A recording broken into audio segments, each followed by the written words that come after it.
aurait dû nous donner des soupçons. Mais on était un peu naïfs et on ne s'est jamais inquiété.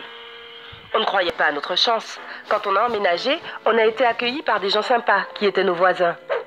Un seul d'entre eux, souriant, nous a semblé un peu étrange et nous a demandé s'il y avait des raisons spéciales pour lesquelles on avait choisi cette maison. On a ri comme des idiotes et on a cru qu'il plaisantait. Maintenant, je pense qu'on aurait dû demander des explications. Mais on avait hâte d'emménager et on l'a juste remercié pour son accueil. L'entrée de la maison se trouvait à un endroit où elle n'était pas visible de la route principale. Quand on a monté les escaliers, on a vu une gentille vieille femme avec un paquet en papier dans les mains. « Bonjour les filles, je suis Madame Hopkins. Je vous souhaite la bienvenue dans notre quartier. Je vous ai apporté ma fameuse tarte aux pommes pour le déjeuner. Je suppose que vous êtes loin de vos parents et que vous ne cuisinez pas encore beaucoup. » Nous l'avons cordialement remerciée et, en ouvrant la porte, nous avons voulu l'inviter à prendre un café. Mais quand on s'est tourné vers elle, elle était déjà partie.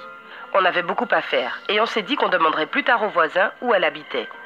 Pour la première fois de notre vie, on était indépendantes. C'était l'extase. La seule chose qui nous gênait un peu, c'est qu'on n'arrivait pas à bien dormir.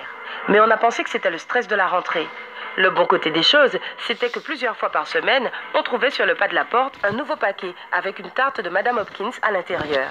On n'a jamais eu la possibilité de la remercier, car depuis le premier jour, on ne la croisait plus. On était un peu trop occupés pour penser à Madame Hopkins. Nos problèmes de sommeil devenaient assez pénibles. Je me réveillais souvent au milieu de la nuit, couverte de sueur froide après un cauchemar.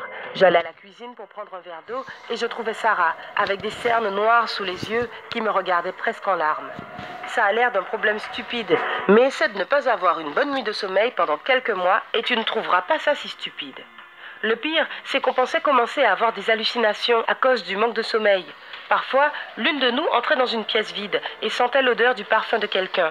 On sentait souvent un courant d'air froid alors que toutes les fenêtres étaient fermées. Sarah a admis avoir le même problème. Ça devenait vraiment flippant. Une fois, j'étais dans la salle de bain, fermée à clé de l'intérieur, quand j'ai vu la poignée bouger légèrement, comme si quelqu'un voulait ouvrir la porte. J'ai crié « Sarah, c'est occupé !» Et elle a crié en bas « Qu'est-ce que tu dis ?» J'ai senti tout mon corps se couvrir de chair de poule. Si Sarah était en bas, qui essayait d'ouvrir la porte? Il m'a fallu une demi-heure pour sortir de la salle de bain tellement j'étais terrifiée. Quand j'en ai parlé à Sarah dans sa chambre, elle n'a même pas pensé que ça pouvait être une farce de ma part. Elle sentait aussi qu'il se passait quelque chose dans cette maison. On a décidé qu'il était temps de chercher un nouveau logement parce qu'on ne pouvait plus y dormir, entre le manque de sommeil et l'anxiété qui s'était ajoutée en remarquant ces petites choses qui se passaient dans notre maison.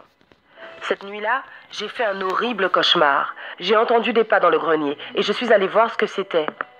On avait une petite échelle là-bas. En montant à l'échelle, j'ai vu une silhouette dans l'obscurité. J'ai allumé la lumière et j'ai vu Madame Hopkins qui tenait une tarte dans ses mains. Elle me la tendait et souriait étrangement sans me dire un mot. J'ai crié et je me suis réveillée en tremblant. Et à ce moment précis, j'ai entendu les pas dans le grenier.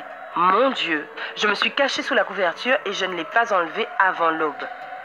Le matin, j'ai pris Sarah et je suis allée chez notre voisin, celui qui nous avait accueillis avec une question bizarre le premier jour, pour obtenir quelques réponses. En nous approchant de lui, je lui ai tout de suite demandé « Où peut-on rencontrer Madame Hopkins ?»